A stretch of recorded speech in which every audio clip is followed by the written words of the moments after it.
Welcome back to Horrors by Night. Tonight we visit three small towns, places where everyone knows their neighbors by name, where the same families have lived for generations, and where the familiar rhythms of daily life feel permanent and safe. But sometimes that familiarity cracks. Sometimes the people and places we trust most become unrecognizable in ways we cannot explain. These are true accounts from those quiet communities, told by the people who lived them. Story 1.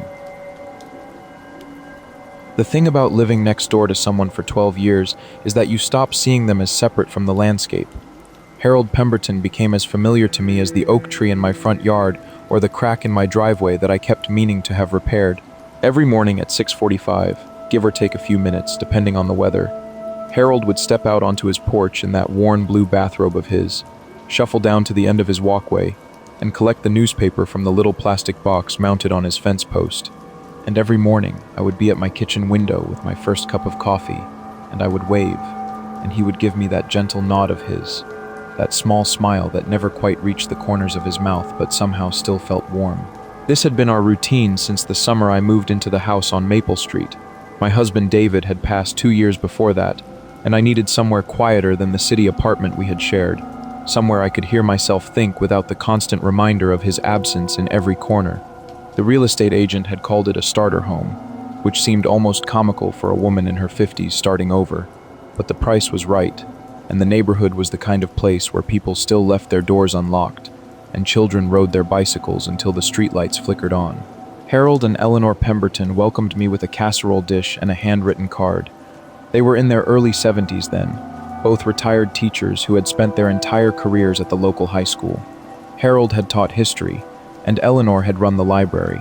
They were the sort of couple who finished each other's sentences and still held hands during their evening walks around the block. I envied them in a way that didn't feel bitter, just wistful. What they had was rare, and they seemed to know it. Over the years, our relationship settled into the comfortable rhythm of good neighbors. We weren't close exactly, not in the way of shared dinners or long conversations, but there was an understanding between us. I brought in their mail when they visited their daughter in Portland. They kept an eye on my house when I traveled for work. We exchanged pleasantries over the low fence that separated our properties, commented on the weather, complained gently about the teenagers who drove too fast down our street. It was ordinary and unremarkable, and exactly what I needed. I noticed the changes in Harold gradually, the way you notice a photograph fading, small things at first. He would come out for the newspaper and stand there for a moment, looking confused, as though he had forgotten why he had stepped outside. Once I saw him try to open my car door in the driveway, mistaking it for his own even though his was a different color entirely. Eleanor started joining him on his morning walks, her hand always resting lightly on his elbow. I understood without asking. My mother had gone the same way, that slow erosion of self that dementia brings, the gradual disappearance of someone you love while their body remains behind like an abandoned house. I never said anything to Eleanor about it. Some things are too tender to acknowledge out loud, and I figured she would tell me when she was ready.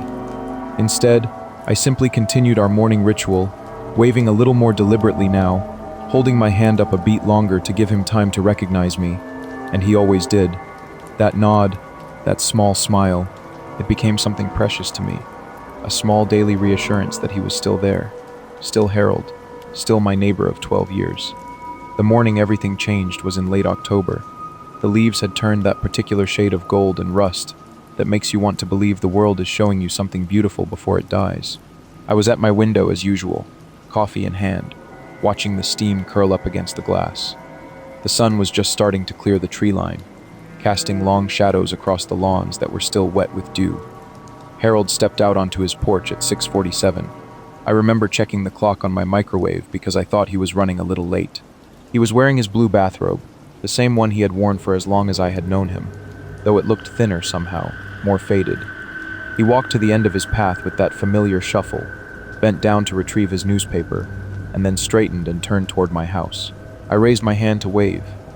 He looked at me, through me. His eyes passed over my face the way they might pass over a blank wall or an empty chair. There was nothing there. No recognition, no confusion, not even the vague politeness you might offer a stranger. It was as though I simply did not exist. I kept my hand raised for a moment longer, feeling foolish. wondering if perhaps the angle of the light was wrong, or if he simply hadn't seen me. But he was looking directly at my window. I could see his face clearly, could see the way his expression remained utterly vacant. Then he turned and walked back into his house, and the door closed behind him with a soft click that seemed to echo in the empty morning. I told myself it was the disease. These things happened, I knew. My mother had looked through me plenty of times in her final years, had called me by her sister's name, or asked when my father was coming home, even though he had been dead for a decade. It hurt, but it was understandable. I decided I would mention it to Eleanor, gently, just to let her know that things might be progressing. Perhaps she needed help that she was too proud to ask for. I walked over that afternoon with a plate of cookies, the peanut butter kind that Eleanor had once mentioned were Harold's favorites. The autumn air was crisp and smelled of wood smoke from someone's chimney down the street. Leaves crunched under my feet as I crossed the space between our houses, and I noticed that their porch looked different somehow. Empty. The two rocking chairs that usually sat side by side were gone, and there was a layer of grit on the welcome mat that suggested it hadn't been swept in some time. Eleanor answered the door on the third knock. She looked older than I remembered, which was strange because I had seen her just last week, or thought I had. Her face was thinner, her hair grayer, and there were shadows under her eyes that spoke of sleepless nights and too much worry. I smiled and held out the cookies. I told her I had noticed Harold seemed a bit confused that morning, that he hadn't recognized me when I waved. I said I understood how difficult this must be for her, and I wanted her to know that I was here if she needed anything. The color drained from Eleanor's face. She didn't take the cookies. Instead, she gripped the doorframe as though she needed it to hold herself upright, and for a moment I thought she might faint. When she finally spoke, her voice was barely above a whisper. She asked me what I meant, who I had seen that morning. I said Harold, of course, her husband, collecting the newspaper like he always did. Eleanor shook her head slowly, and the look in her eyes was something I will never forget. It was fear and confusion and something else, something that looked almost like grief. She told me that Harold had been in a memory care facility since June, 4 months. He was 2 states away, in a specialized home near their daughter's place in Ohio. She had moved him there after he wandered off one night, and the police found him 3 miles from home, barefoot and shivering, unable to remember his own name. I stood there on her porch with my plate of cookies and felt the world tilt slightly beneath my feet. I asked her if she was certain. Of course she was certain. What kind of question was that? I told her I had seen him, that morning, standing right there on that porch, collecting the newspaper, wearing his blue bathrobe. I had waved to him. He had looked at me. Eleanor's hands were trembling. She asked me to describe him, and I did. The bathrobe, the shuffle, the way he bent at the waist to reach the newspaper because his knees had always given him trouble, the shape of his face in the early morning light. She was crying now, silently, tears sliding down her cheeks without her seeming to notice them. She told me the bathrobe was in the donation bag in her garage, had been since August. She told me she had canceled the newspaper subscription 4 months ago because there was no one left to read it. I looked at the fence post where the newspaper box had always hung. It wasn't there. I could see the holes where the screws had been, but the box itself was gone, and I couldn't understand how I hadn't noticed that this morning. Couldn't understand how I had watched Harold bend down to collect something from a box that didn't exist. Eleanor asked me again who I had seen. Her voice cracked on the question, and I could hear something beneath it, something desperate and afraid. She wasn't asking because she thought I was lying. She was asking because she believed me, and that was so much worse. I didn't have an answer for her. I still don't. I went home and sat at my kitchen window for a long time, watching their house, watching the empty porch where the rocking chairs used to be. The afternoon light faded into evening, and I kept watching. I told myself I was waiting for something, some explanation that would make sense of what had happened, but nothing came. The house remained dark. Eleanor didn't turn on any lights. I didn't sleep that night. Every time I closed my eyes, I saw Harold's face, that blank expression, those eyes that looked through me as though I were made of nothing but air. I kept going over it in my mind, trying to find the crack in my memory where the truth had slipped through. Maybe I had dreamed it. Maybe I had seen someone else, some stranger who had wandered onto the property. Maybe the grief I had been carrying for David all these years had finally found a way to manifest itself, turning familiar faces into ghosts. But I knew what I had seen. I had been awake. I had been standing at my window with coffee in my hand, and the steam had been real, and the light had been real, and Harold had been there. He had looked at me, through me. I called Eleanor a few days later to check on her. She sounded tired but calmer. She told me she had spoken to the facility in Ohio, had confirmed that Harold was still there, that he had never left. His condition was stable, which meant he was still slowly disappearing, still forgetting a little more each day. She said she would be visiting him for Thanksgiving, that their daughter was helping with the arrangements. Before she hung up, she asked me if I had seen him again. I hadn't. The porch stayed empty every morning, just as it should have been. The newspaper box remained missing. The rocking chairs never came back. I still live in the house on Maple Street. Eleanor sold her place about 6 months later and moved to Ohio to be closer to Harold. The new neighbors are a young couple with a toddler and a golden retriever. They wave to me in the mornings, and I wave back, and I try not to think about the way routine can become a kind of haunting. Sometimes I stand at my kitchen window a little longer than I need to. I watch their porch, the one that used to be Harold and Eleanor's, and I remember the shape of a man in a blue bathrobe, the shuffle of slippers on weathered wood, the gentle nod that I had come to count on like the sunrise. I never found out who I saw that morning, or what. The mind does strange things when it wants to hold on to something. I know that now. Maybe I was so used to seeing Harold that my brain simply painted him there, filled in the empty space with what it expected to find. Maybe the years had blurred together, and I was seeing a memory instead of a moment. Or maybe some people leave marks on the places they loved, impressions that linger like fingerprints on glass, visible only when the light hits just right. I don't know. I'm not sure I want to know. What I do know is this. Harold Pemberton never recognized me that morning because Harold Pemberton wasn't there to recognize anyone. He was 2 states away, lost in the fog of his own fading mind. And whatever stood on that porch and wore his face and looked through me like I was nothing at all, it was something else entirely. Something that borrowed his shape the way the autumn borrows color from the leaves before letting them fall. I still wave every morning. The young couple probably thinks I'm just being friendly. Maybe I am. But sometimes, just for a moment, I hold my hand up a little longer than I need to, and I wait to see if anyone is looking back. No one ever is. And I tell myself that's a good thing. I tell myself that's exactly how it should be. Story 2. The parade always started at 10 in the morning, same as it had for 73 years.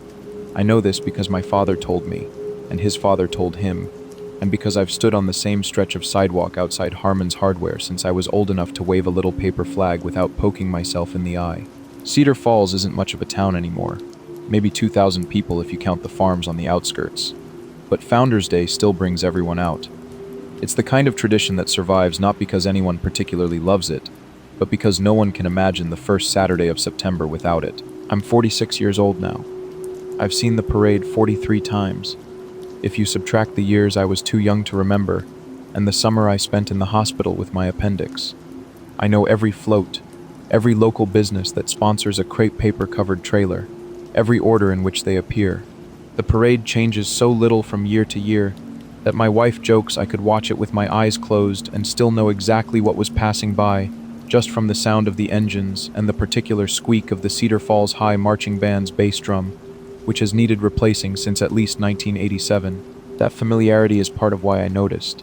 The morning was perfect, one of those September days that feels like summer's last gift before the slow slide into autumn. The sky sat so blue and clear it looked painted. I'd walked downtown early, same as always, picked up a coffee from the diner, nodded to the usual faces. My wife had stayed home with a headache, so I was alone, which wasn't unusual. Sometimes that's how I preferred it. The parade is a solitary ritual for me, a way of connecting to the town and to time itself without needing to make conversation. By 9:45, the sidewalks were lined 3 deep with lawn chairs and coolers, and children sitting on their father's shoulders. I took my usual spot beneath the hardware store's awning, leaning against the brick where the mortar has crumbled just enough to make a comfortable groove for my shoulder. From there, I could see straight down Main Street to where the procession would emerge from behind the old Methodist church. The fire department's antique engine came first, as it always does, horn blaring in that old-fashioned way that makes children cover their ears and laugh. Then came the mayor in a convertible, waving that practiced politicians wave, followed by the high school band, then the 4-H club with their livestock trailer. Then the Historical Society's float depicting the founding of Cedar Falls in 1951. Then the veterans of foreign wars with their color guard. And finally the fire department's modern engine bringing up the rear. 7 entries. Same as every year for as long as I can remember. Except this year, there were 8. I didn't realize I'd been counting until the modern fire engine passed, and I expected the street to empty, the way it always does, with the crowd beginning to fold their chairs and gather their children. But instead of emptiness, there was another float. It came slowly, maybe slower than the others had moved, though I couldn't be sure. The trailer was simple, just a flatbed decorated with pale fabric that might have been white once, but had yellowed with age, draped in a way that reminded me of old photographs of funeral processions. On it stood 7 figures, 4 women and 3 men, dressed in clothing that looked genuinely antique. Not costumes, not reproductions. The real thing, with that particular heaviness and formality that you see in daguerreotypes. The women wore high-collared dresses in dark colors, their hair pinned up beneath small hats. The men wore suits with waistcoats and watch chains, their collars stiff and uncomfortable looking even from a distance. They were waving. That's what I remember most clearly, the waving. Their hands moved in perfect unison, side to side, like metronomes set to the same tempo. Their faces were pleasant, smiling faintly, but their eyes didn't move. They looked straight ahead, not at the crowd, not at anything in particular, just forward, and their hands kept moving, synchronized in a way that made my coffee turn cold in my grip. I looked around to see if anyone else was watching, but the crowd had already begun to disperse. People were turning away, gathering their belongings, herding children toward the side streets where cars were parked. No one was looking at the float. No one seemed to see it at all. I watched it pass. The figures kept waving. The trailer made no sound, no engine noise, no creak of wheels, nothing. It simply moved down Main Street in that slow, deliberate way, and then it turned the corner onto Elm and disappeared behind the old bank building. I stood there for a long moment, my coffee cold, my heart beating in a way I didn't like. Then I walked home. I told myself I'd imagined it. The mind plays tricks, especially when you're alone, especially when you're so used to something that any variation feels like a hallucination. I didn't mention it to my wife. She'd had her headache, and I didn't want to worry her. And besides, what was there to say? I saw an extra float, one with people dressed like they'd stepped out of the 19th century. She would have thought I was joking, and when she realized I wasn't, she would have suggested I see a doctor. So I kept quiet through lunch, and through the afternoon, and through the early evening news. But by the time darkness had settled over the town, and my wife had gone to bed early, I couldn't stop thinking about it, about the way those figures had waved, about the silence of the trailer, about how no one else had seemed to notice. The next morning, I drove to the community center where Margaret Holloway would be cleaning up the last of the parade materials. Margaret has organized Founders Day for 22 years. She knows every detail, every permit, every float entry. If anyone could explain what I'd seen, it would be her. I found her in the back room, sorting through boxes of bunting and stacking folding chairs. She smiled when she saw me, wiped her hands on her jeans, and asked if I'd enjoyed the parade. I did, I said, though my voice didn't sound convincing even to me. I had a question, actually, about the last float. She tilted her head, waiting. The historical one, I continued, with the people in old-fashioned clothes, the ones waving. Margaret's smile didn't change, but something behind it did. A small hesitation, a flicker of confusion that she smoothed over almost immediately. You mean the Historical Society's float? The one with the diorama of the founding? No, not that one. That was 5th in the lineup. I'm talking about the one that came after the fire engine. At the very end, 8 figures in antique clothing, waving. She shook her head slowly. Tom, the fire engine is always last. You know that. 7 entries, same as every year. I've got the photographs right here if you want to see them. She crossed to a table where a laptop sat open and turned the screen toward me. There, in crisp digital clarity, were the official parade photographs, taken by the same photographer who documented Founders Day since the digital camera replaced his old film equipment. The antique fire engine, the mayor, the marching band, the 4-H trailer, the Historical Society, the VFW color guard, the modern fire engine. 7 floats. I scrolled through every image. The modern fire engine appeared in the last frame, red and gleaming, the firefighters waving from their seats. Behind it, there was nothing but empty street. There must be more photos, I said. Something from after. That's all of them. Margaret's voice had taken on the gentle patience people use when they think someone isn't well. Tom, are you feeling all right? It was warm out there yesterday. Easy to get overheated. I looked at the screen. I looked at the empty street behind the fire engine. I looked at Margaret's concerned face. I'm fine, I said. Must have been seeing things. But I wasn't fine, and I hadn't been seeing things. I knew what I'd seen. I knew the difference between imagination and reality, between a heat-induced hallucination and a solid float passing 20 feet in front of me. Those figures had been real. Their synchronized waving had been real.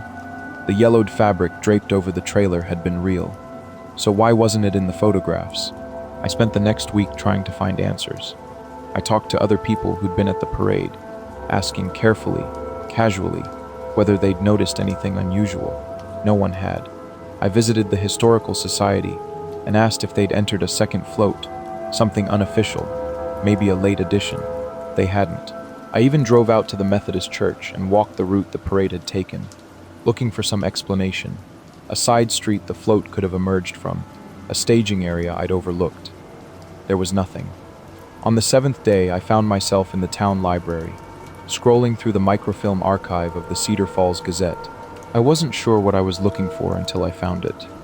The photograph was from 1951, the year the town was founded.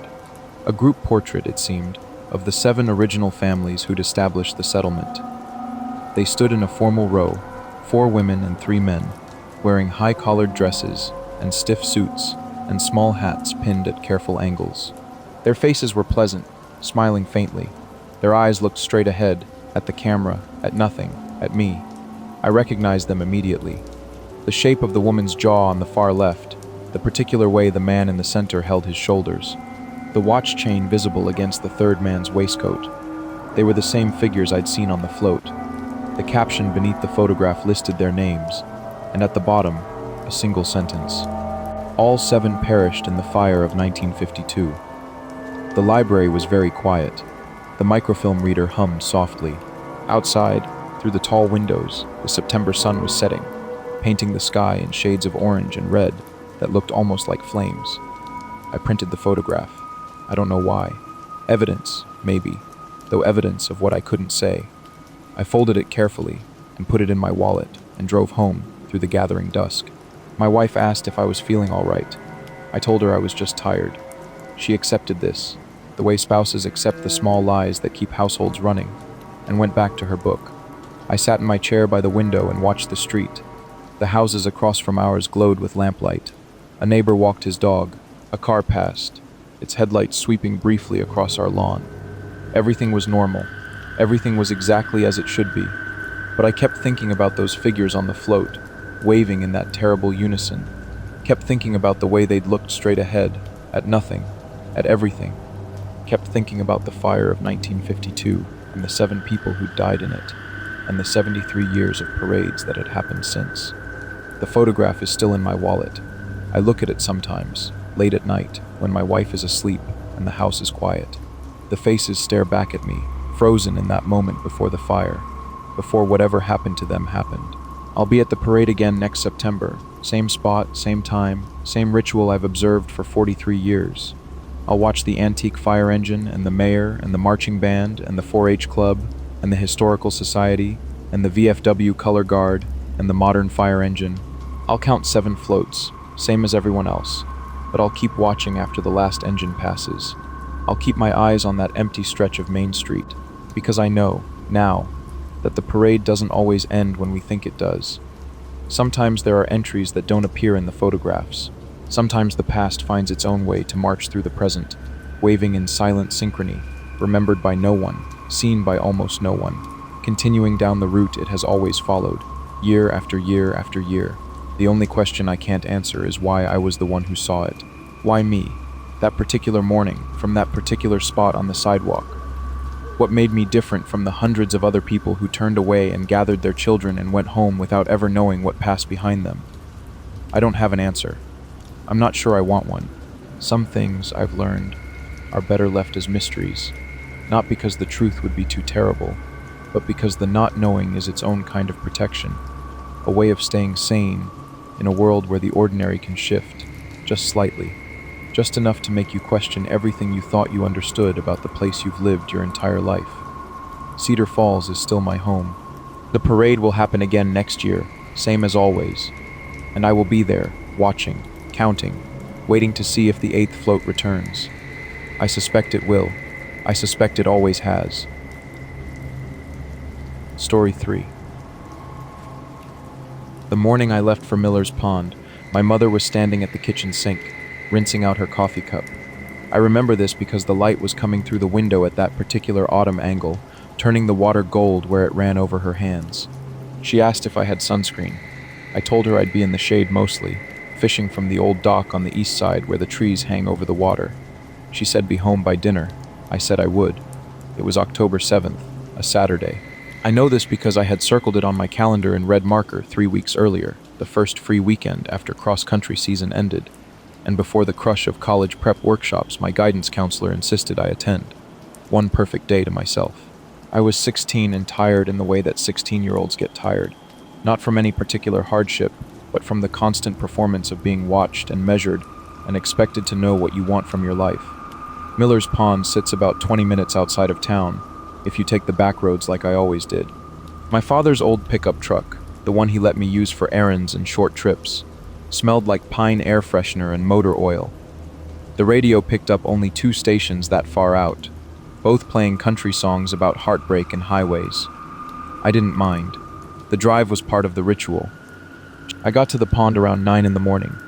The parking area was empty, which wasn't unusual for early October when most fishermen had packed up for the season. I grabbed my tackle box and my father's rod, the nice one he let me borrow when I promised to be careful, and I walked down the trail to the dock.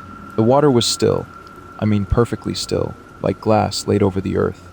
A few leaves floated on the surface, orange and red, not moving at all.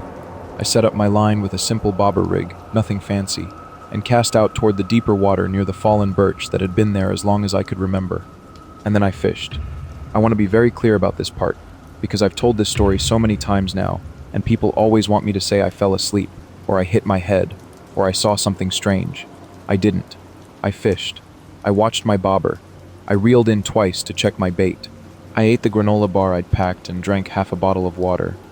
A blue heron landed on the far shore and stood there for a while, hunting. The sun moved across the sky the way the sun does. Nothing happened. Around 2 in the afternoon, I decided I'd had enough. The fish weren't biting, but that was fine. The point had been the quiet, and I'd gotten what I came for. I packed up my things, walked back to the truck, and drove home. The first thing I noticed was the police car in our driveway. I slowed down, trying to figure out what was happening. My first thought was something with my grandmother, who had been having heart trouble that year. But then I saw my mother on the front porch, and she was crying in a way I had never seen her cry before, her whole body involved in it. And my father was holding her, and he looked like he had aged 10 years since breakfast. I pulled in behind the police car and got out of the truck, and my mother made a sound. I don't know how else to describe it. It wasn't a word. It was just a sound, like something breaking and being put back together at the same time. She ran to me, actually ran, and she grabbed me so hard it hurt, and she kept saying my name over and over into my hair. Dana, Dana, Dana.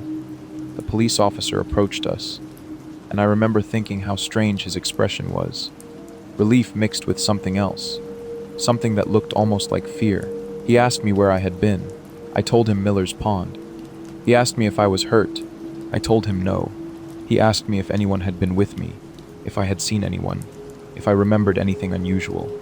I didn't understand the questions. My father finally peeled my mother off me long enough to look at my face, and he asked me what day it was.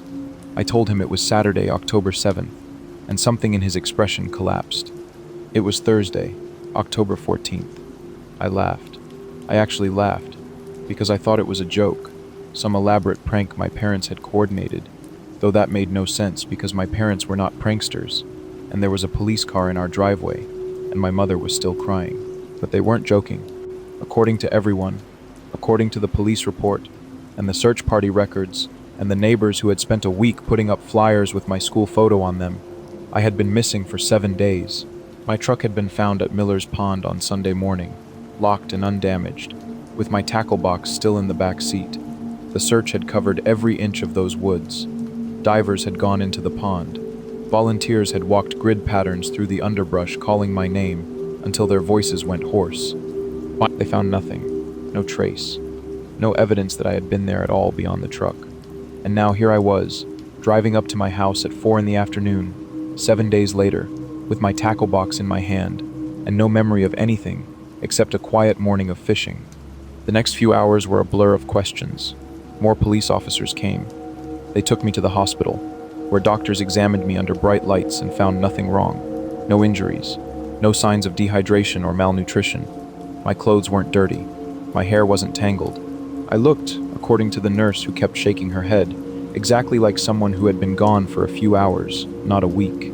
They asked me the same questions over and over, in different ways, with different officers, hoping I would remember something. Had I met anyone? Had I gotten into another vehicle?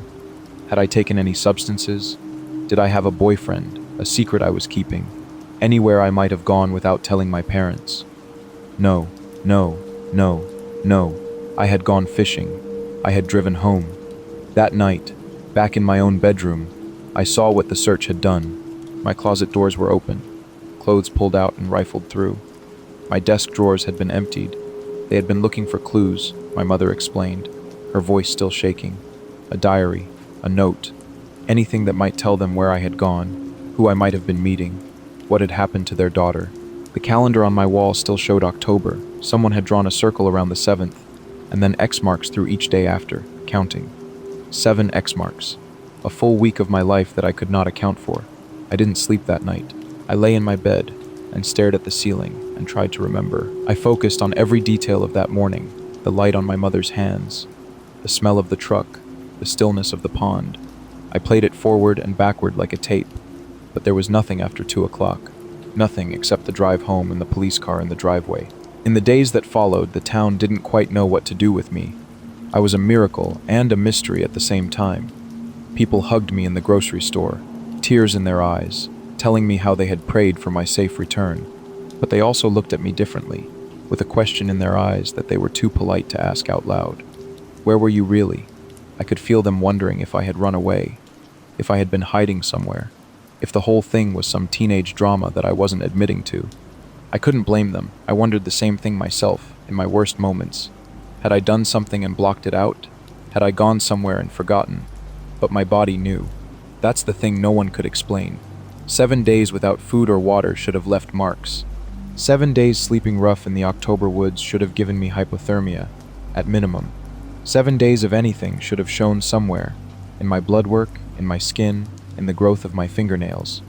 Instead, I was exactly the same, as if no time had passed at all. The investigators eventually closed the case. There was nothing to investigate. A girl went fishing, came home, and in between those two events, a week disappeared from the calendar that she could not account for. No crime had been committed. No suspects existed. It went into the files as an unexplained incident, which is the official way of saying we don't know what happened and we've stopped trying to find out. My parents sent me to a therapist in the city, an hour's drive each way. She was kind and patient, and she specialized in trauma, though neither of us could identify what trauma I had experienced. We talked about memory and perception, and the ways stress can distort time. She suggested that perhaps I had dissociated, lost hours to some kind of fugue state, brought on by pressures I wasn't consciously acknowledging. Maybe. I wanted to believe that. A medical explanation felt safer than the alternative, which was that something had happened to me, something outside the boundaries of what we consider normal, and I would never know what it was. But here's what I keep coming back to, even now. The water, the stillness of it, those leaves floating on the surface, not moving at all. I've been back to Miller's Pond twice since that day. Both times, there was a breeze. Both times, the water had ripples, small waves, the normal movement of a body of water exposed to air and weather. I asked old Mr. Hendricks, who has fished that pond for 50 years, if he had ever seen it completely still, glass-like, flat as a mirror. He said no. He said that wasn't possible, not with the way the wind comes through that valley. I don't know what that means. I don't know if it means anything. But I remember the stillness. I remember looking at that water and thinking how strange it was, how beautiful, how unlike anything I had seen before. And then I packed up my things and drove home, and a week was gone. I'm 23 now. I live in the city, far from that small town, though my parents still call every Sunday, and my mother still asks if I'm sleeping well, if I'm eating enough, if I remember to lock my doors at night. I have a job and an apartment and a life that looks, from the outside, completely ordinary. But sometimes I lose time. Not a week, never that much, but an hour here, 2 hours there. I'll be reading a book and suddenly it's dark outside, and I'll check the clock and realize I've been sitting in the same position for longer than I thought. Or I'll be walking to the corner store and arrive to find it closed, though I could have sworn I left early enough. It's probably nothing. People lose track of time. That's normal. But I mark my calendars now. Every morning, I write the date on a piece of paper and keep it in my pocket. Every evening, I check it against the calendar on the wall, against the display on my phone, against the timestamp on my computer. So far, they've always matched. So far. The thing about that week is that it's not gone, not really. It happened somewhere, to someone. Time doesn't just vanish. Those 7 days existed for everyone else, for my parents pacing the floor, for the search teams calling my name, for the whole town holding its breath, just not for me. I've made my peace with not knowing, or at least, I've learned to live with the weight of it, the way you learn to live with any wound that won't fully heal. I don't talk about it much anymore. Most people in my life now don't know it happened. I'm just Dana, the quiet one, the one who always knows exactly what time it is, the one who doesn't like to be late. But on October 7th every year I stay home. I don't drive anywhere, I don't go near water. I sit in my apartment and I watch the hours pass, one by one, and I wait for October 8th to arrive on schedule. It always does. I just want to be sure I'm there when it happens. 3 towns. 3 ordinary days that refused to make sense. A neighbor who wasn't there. A float that never existed. A week that swallowed an afternoon whole. Perhaps the most unsettling truth about these stories is how little separates them from our own lives. How easily the world we know could slip sideways without warning. If these accounts have stayed with you tonight, consider leaving a like and subscribe. Now, let the stillness settle. Rest well, and may your tomorrows match the days you remember.